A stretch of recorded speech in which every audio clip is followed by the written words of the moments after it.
Alors, revenons un peu à l'astroroscopie. Et je crois que c'est intéressant de comparer le carré de Jupiter avec le degré ascendant euh, avec l'aube et le crépuscule, ou encore avec les équinoxes. C'est un moment où les choses sont confuses, où on ne voit pas clairement les choses, où l'esprit s'embrume. Et quand il s'embrume, on ne perçoit pas les frontières, on ne perçoit pas les différences. Et ça peut nous fourvoyer de toute sorte de façon. Notre jugement est un petit peu perturbé, entaché de brume justement.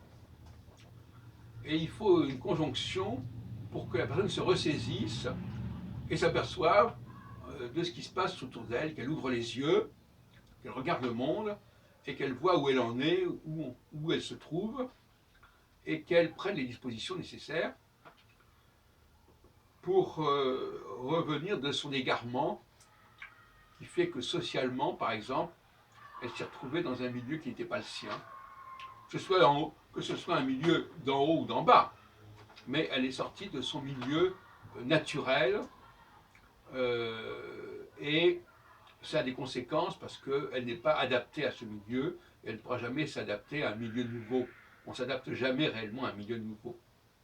Et le mot adaptation veut bien dire ce qu'il veut dire, c'est un compromis en fait. Et donc retenez cette notion que le carré c'est comme ça, vous savez, un moment où le jour commence, où la nuit s'arrête, où la nuit commence, etc. Un moment un peu entre deux airs, entre deux vagues, entre chien et loup. Et c'est souvent l'indication d'une période de flottement.